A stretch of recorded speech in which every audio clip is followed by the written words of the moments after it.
बाबा के बिहारी भगवान श्री कृष्ण की अनंत कथाएं हैं और कथाएं इतनी हैं कि उनकी लीलाओं का वर्णन करना असंभव है, क्योंकि भगवान लीलाधारी। बात चल रही है महाराज, मनुष्य जब तक अपने स्वरूप को स्वयं देख नहीं पाता, पहले मानव अपने आप को पहचाने, अपनी जानकारी पूरी रखे। एक सेठ ने अपनी बही खाता निकाल लिया है महाराज। एक समय की बात है, एक सेठ ने एक अपना बही खाता निकाला। गंगा जमुना के मध्य में मैंने लाख रुपए रख दिए। सेठ ने लिख दिया अपनी बही खाते में, गंगा जमुना के बीच में 1 लाख रुपए रखी। जब उनके पुत्र दरिद्र हो गए तो उन्होंने पुरानी बही खाते पढ़ते पढ़ते वो बात देखी, किंतु वे इसका अर्थ नहीं समझ पाए। गंगा जमुना के बीच में 1 लाख रुपए हमने रखे हैं जी बही खाते में। सेठ ने लिखा, उसके पुत्रों पर गिरानी गिरानी दरिद्रता आई। उन्होंने पुराने बही खाते निकाले कि शायद किसी बही खाते में कोई पुराने खातेदार आ जाए तो हमारी जो गरीबी है वो मिट जाएगी। उसमें उन्होंने लिपिबद्ध देखा कि गंगा जमुना के बीच में 1 लाख रुपए रखे, लेकिन इस भाव को नहीं पूछ पाए। एक बार उनके पिता के पुराने मुनीब कहीं से घूमते घामते आ गए। एक समय की बात है, उन बच्चों के पिता के समय के पुराने मुनीब कहीं से घूमते घामते आए तो उन्होंने उस बही खाते का अर्थ उनसे पूछा। उन्होंने कहा, तुम्हारी 2 गाय थी, तुम्हारी 2 गाय थी जिनका नाम था गंगा और जमुना। वो जहां पद्धति थी उनके बीच में 1 लाख रुपए।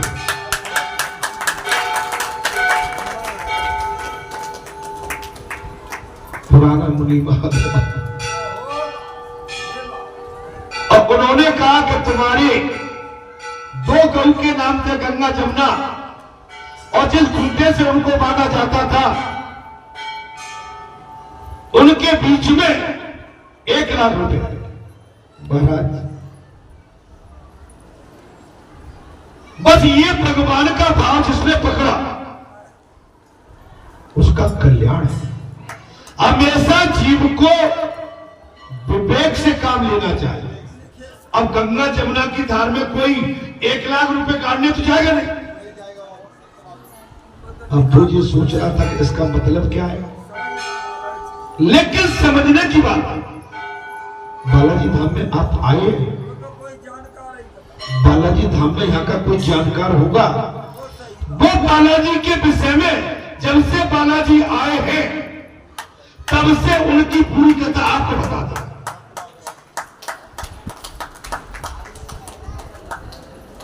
लेकिन जिनको जानकार नहीं है, आदि अधूरी, वो बालाजी के विषय में क्या बता सकते। इसके आगे विशेष धर्मों का नियम आ गया, ब्राह्मण क्षत्रिय वैश्य और शूद्र।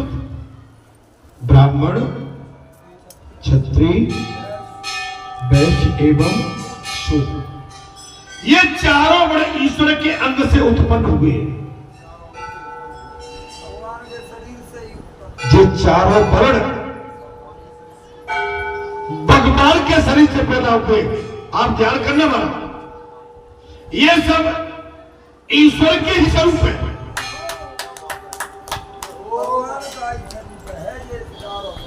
ये चारों वर्ण ईश्वर का ही स्वरूप है। ऐसी भावना रखो, 4 वर्ण और 4 आश्रमों का वर्णन है। ब्रह्ममयी दृष्टि, अद्वैत निष्ठा सिद्धि होने पर यदि वो व्यक्ति भेदभाव का पालन न करे तो कोई आपत्ति नहीं।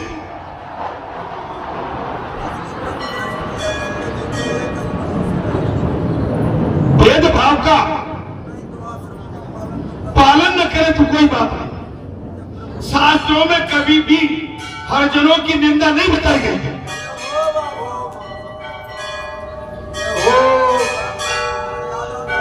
ध्यान से मेरी बात को सुन लेना।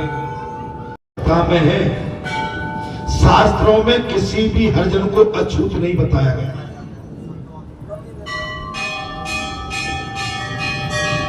जाती रही भावना जैसी, प्रभु मूर्त देखी पिन तैसी।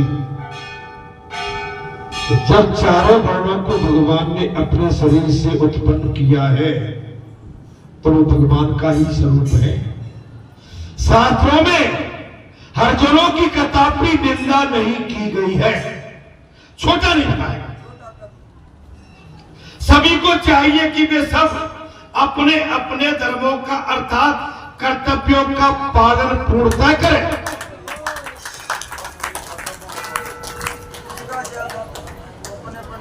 जिसका जैसा धर्म है वो अपने धर्म का परिपूर्णता के साथ पालन करे। भगवान सुखदेव कहते हैं, राजन, ब्राह्मणों का धर्म है अध्ययन, अध्यापन, दान लेना, यज्ञ कराना, और यज्ञ कराना क्षत्रियों का प्रजा की रक्षा। क्षत्रियों का क्या है?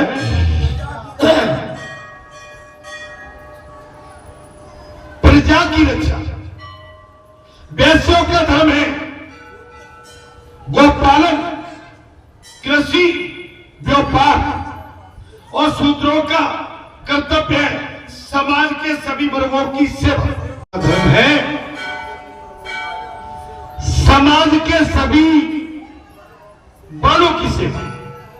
इसके बाद स्त्री के धर्म का वर्णन किया गया है। स्त्री को चाहिए कि वो अपने पति में ईश्वर का भाव रखे, अपने पति के प्रति ईश्वर का भाव। ध्यान से सुन लेना, हमारी माताएं आजकल अपने पतियों से विशेष माने कहीं न कहीं कुछ न कुछ खिन रहती है। मैं खिन शब्द का प्रयोग कर रहा हूं। ऐसा नहीं, आपकी 7 भामर पढ़ने के बाद आपका पति आपका परमात्मा है, ईश्वर है। उससे तभी मुक्ति हो पाएगी जो स्त्री का हृदय कीर्तिमान अपने पति के प्रति होगा। अपने पति के प्रति, पति कैसा भी हो, अंधा, लंगड़ा, लूला, 2 आंख का, अच्छा, गोरा, चट्टा, काला, पीला, धोरा, जैसा भी आपके सर का श्रृंगार है, समझ लो।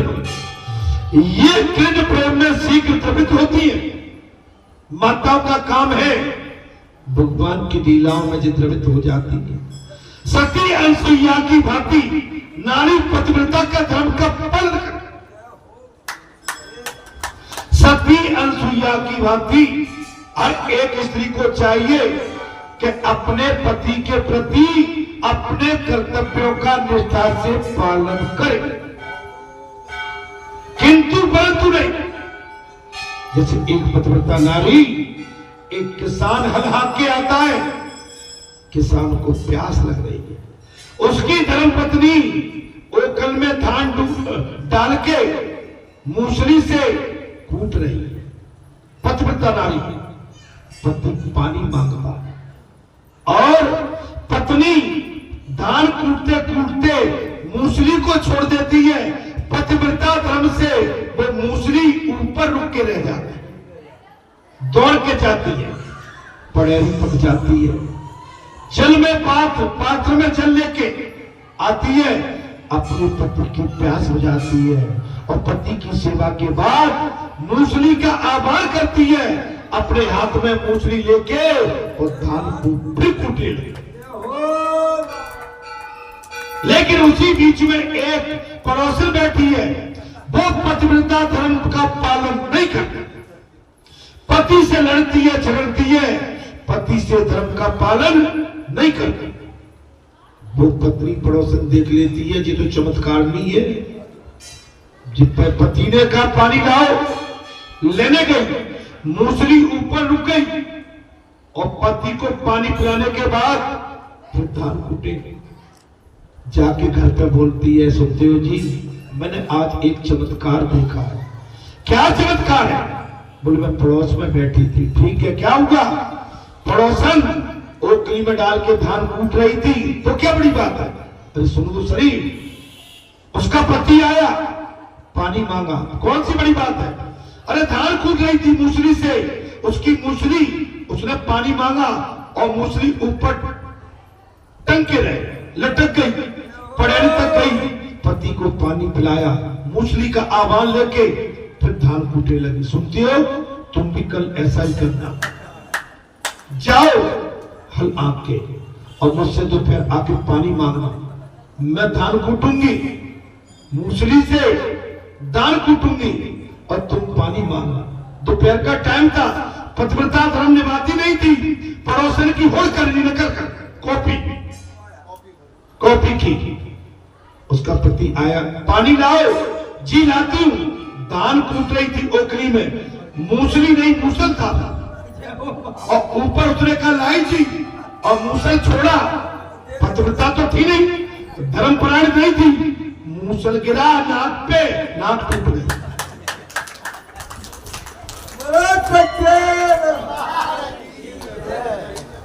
पतिव्रता धर्म में वो तपस्या होती है। अनसुईया माता ने तीनों महाशक्ति ब्रह्मा विष्णु महेश को बालक बना के अपनी गोद में खिला दिया। ये जगत जननी है। मुझे भैया घुन्ना के मत देखो, मैं तो सही कह रहा हूं। घर में जाके अपने पतियों के पांव पखारो, पैर धोया करो। हाँ, और पैरों का पंचामृत लेके 4-5 बूंद अपने शरीर के अंदर ग्रहण कर लिया करो। देखो पति कितना खुश होता है। और गई महाराज, ऐसा नहीं कि लाल मिर्ची लेके बैठी हो, उसके हाथ पैर तो पहले ही से फूले। लाल मिर्ची देख ली तो पति तो नहीं तो वो पतिव्रता काट हो रही। हाँ। अरे तुमने नेक सत्य नहीं करा, नहीं वो तो महाराज है, उनका सत्य देख रही है। मेरा आज से अनुरोध ये है कि आप भी वो काम कर सकते हो। कब? तब धर्म को निभाओगे, तब धर्म का पालन करोगे। महाराज सती अनसुईया की भांति पतिव्रत धर्म का पालन करके ब्रह्मा विष्णु महेश जैसे तीनों देवताओं को पालक बना के अपनी गोद में खिलाता। इसके बाद आश्रम धर्म की बात आती है। आश्रम 4 प्रकार के होते हैं। मनुष्य की आयु 100 वर्ष की बताई गई और 4 आश्रम। आज के समय की दृष्टि से देखें तो मनुष्य तो 23 वर्ष तक तो ब्रह्मचर्य का पालन करेंगे। 24 से 40 वर्ष तक गृहस्थ आश्रम बताया गया है और 41 से 52 वर्ष तक वानप्रस्थ आश्रम और 51 के बाद वैराग्य वन प्रस्थान। लेकिन कौन कर रहा है? देखो भाई, किसी को वैराग्य नहीं है, सब घर को दौड़ लगा रहे हैं। हम करें टुकड़ा रुको और टुकड़ा घर को भग रहे। ए बाबा कहां जा रहे हो? ए मोड़ा घर जा रहे हो। अरे बाबा बात घर को ध्यान करो, आज तुम्हारा टिकट कट में मांगो। वानप्रस्थ आश्रम में, बस मैं कथा को विराम देता हूं थोड़ी देर में। कथा में आनंद तो आया होगा। हाँ, अब देखिए भाई, यहाँ तो टूटी फूटी जैसी भी है, आराम कथा चलती रहती है। अच्छा, एक दिन का काम नहीं है यहाँ तो अरसों वर्षों का काम है। जहाँ पकेट टैक्स की गाड़ी है, 25 साल हो गए, 25 साल से ये खटारा गाड़ी खट खट करती चली आ रही। वानप्रस्थ आश्रम में संयम बढ़ाकर फिर से शक्ति बढ़ाती है। शक्ति का गुणकार करना चाहिए। और संन्यास आश्रम में महाराज भागाकार है और वैश्विक महाब्रह्मचारी हमेशा के लिए ब्रह्मचर्य का पालन करना चाहिए। आप ब्रह्मचर्य के पालन करने से एनर्जी आती है, ऊर्जा आती है, आपके अंदर बहुत ताकत रहती है। ये समझिए बात, जैसे आपकी लाइट बढ़िया कब जलेगी, जब भरपूर अर्थ मिलेगा तब। अर्थ कैसे मिलेगा? ब्रह्मचर्य का पालन, जब आपके अंदर एनर्जी शक्ति होगी तब। महाराज महाप्रभु ने गृहस्थ आश्रम में प्रवेश करके संन्यास ले लिया। भगवान श्री रघुनाथ ने, भगवान श्री कृष्ण ने गृहस्थ आश्रम में प्रवेश करके संन्यास लिया था। वर्ण आश्रम रचना क्रम से धीरे धीरे जीव को ईश्वर के निकट ले जाती है। आपको सबको तगादे मिलते होंगे, पुराने भी मिलते होंगे। मैंने कही ना, 2 चम्मच थे आपकी जब जयमाला डरी थी, 2 चम्मच बड़े ठाठ से बैठे थे, बड़े मुस्कुरा रहे थे। आहा क्या बात। फिर उन्हें कहा चलो भोजन करना है। वहां देखो पति के हाथ में 1 चम्मच, पत्नी के हाथ में 1 चम्मच। अब पति वहां पर लड्डू हो रहा है। क्या होता है? पति लड्डू है, बढ़िया खीर उठा के पत्नी ज्ञान। और उनने अब तुम्हारे 2 चम्मच कहाँ गए? अब क्या बचा तुम्हारा? तो जमीन का आ गया।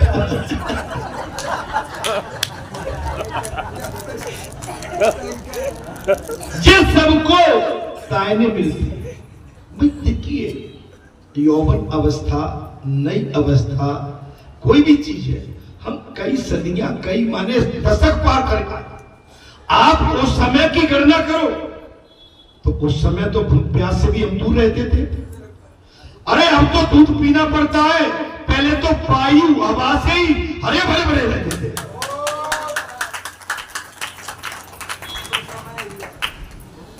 मेरा आपसे अनुरोध है, ये 2 चम्मच अब कहां गए? और नहीं है।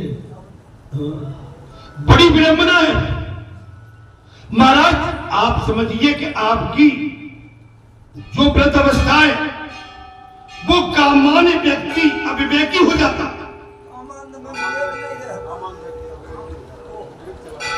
कामान्य व्यक्ति, और इस समय बुढ़ापे में सबसे ज्यादा माया झगड़ती। बुढ़ापे में अगर पत्नी से ढंग से नहीं बोले तो टाइम, या पत्नी पति से नहीं बोले तो टाइम, आपने घर में अपना व्यवहार अच्छा नहीं किया तो टाइम।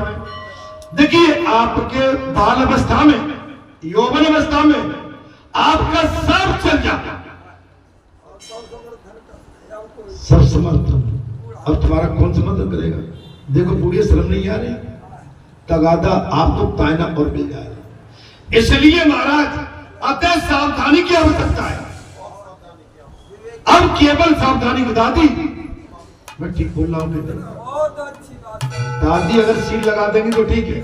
बहुत अच्छी बाबा। अब सावधानी की आवश्यकता। ज्ञानी भी कभी कभी मोहित हो जाते हैं।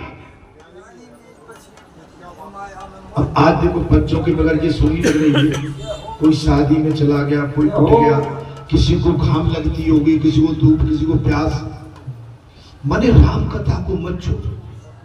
अच्छा संसार में आपको हमको पीड़ा मिलेगी, लेकिन राम कथा हमको एनर्जी शक्ति देगी। हमको संसार के बंधनों से मुक्त करेगी, हमको इस संसार के चक्रव्यूह से पार करेंगे। लेकिन राम कथा को छोड़ा तो आपको संसार में बाधा, विघन और संसार के जाल पड़े पड़े।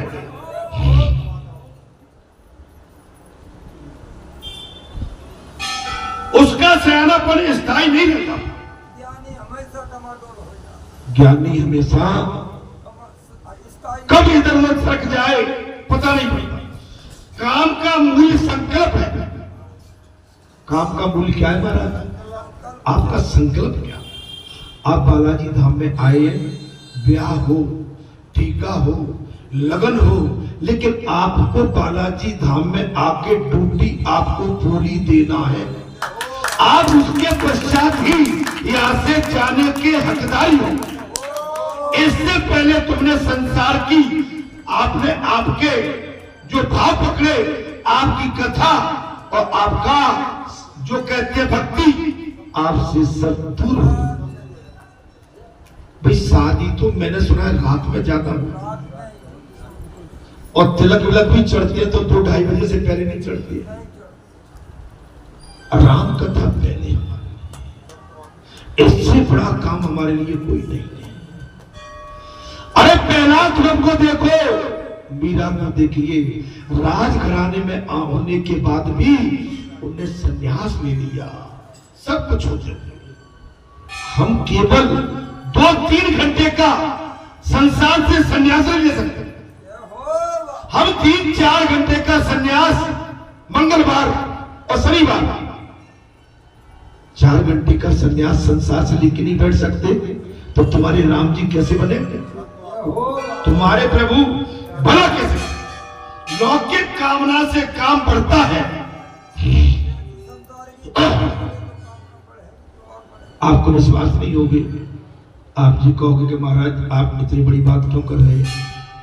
संसारी बात करता हूं, 2 बेटी 1 बेटा है ना, छाती पान का नंबर आया तो हमने भी इतनी कर लो। विदा कब गई मुझे नहीं पता, बहू कब आई ये भी नहीं पता। हाँ ठाड़े हो जाते, बाकी बग आते भाई, सब करने कमाने वाले लाएंगे ले जाएंगे। उसमें घुसोगे तो आपका धर्म आपसे दूर चला। आप परमात्मा को पकड़ के रखें। मैं कोई अभिमान युक्त बात नहीं कर रहा।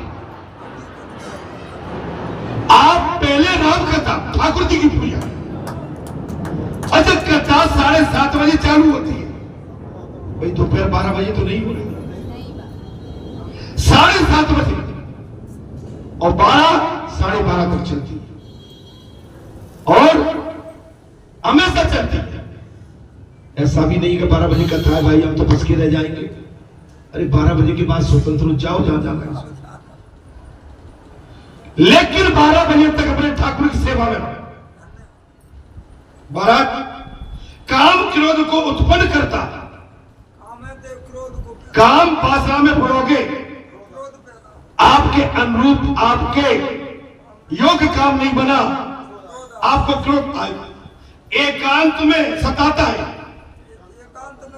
एकांत में भजन करो।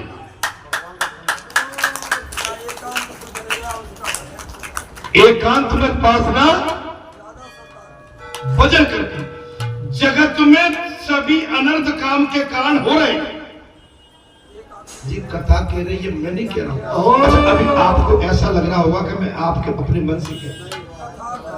जी कथा कह रही, जगत में सभी अनर्थ काम के कारण होते हैं।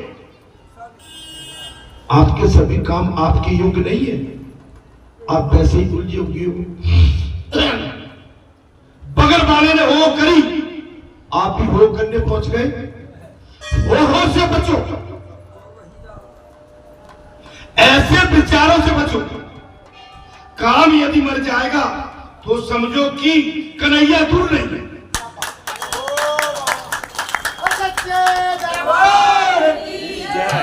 जहां तो लिखा लो, कौ के समधी के जहां, साले के जहां, फूफा के जहां, मौसा के जहां, मामा के जहां, नाना के जहां तो सवेरे से दौड़ लग गई होगी।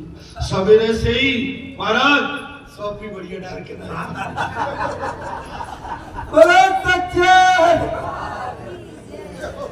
कहा जा रहे? ए मुमरे ने जा रखा है, इस ससुराल में भी आया।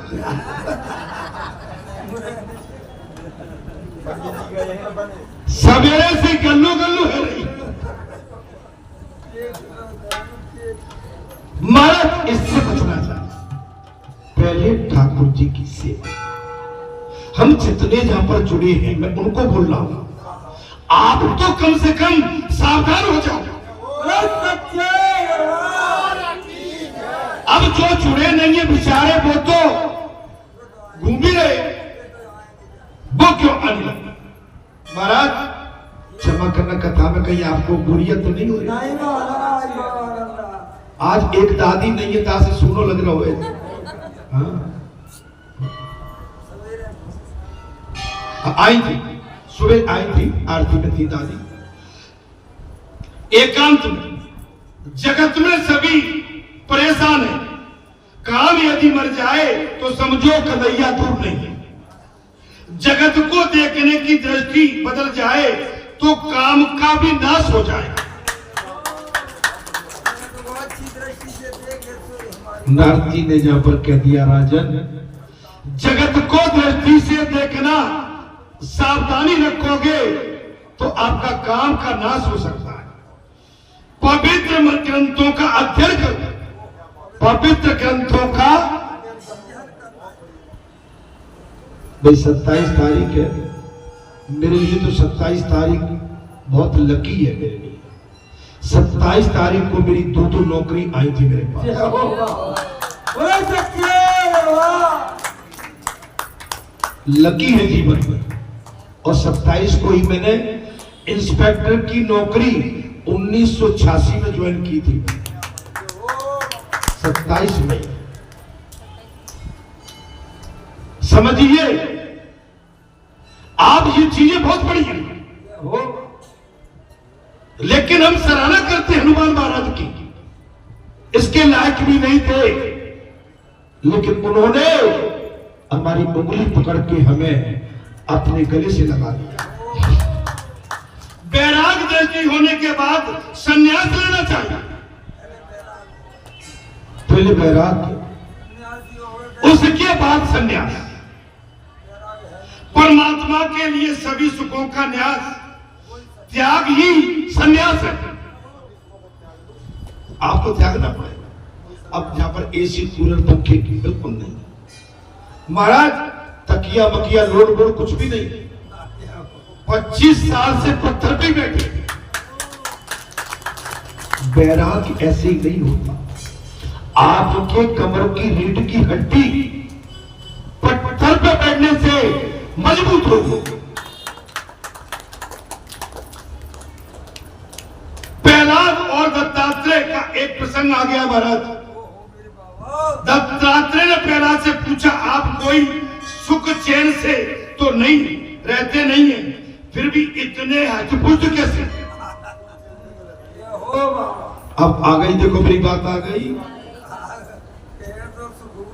ऐसा सुख नहीं है, चैन नहीं है, तुम हष्टपुष्ट कैसे दिखते हो? पुजारी जी हम जो कहते वही सामने। दत्तात्रेय जी महाराज ने पूछा, प्रहलाद जी तुम्हारे लिए कुछ सुख सुविधाएं तो नहीं है, लेकिन तुम हष्टपुष्ट कैसे? दत्तात्रेय ने, महाराज दत्तात्रेय से फिर भी इतने हष्टपुष्ट कैसे? दत्तात्रेय ने उत्तर दिया,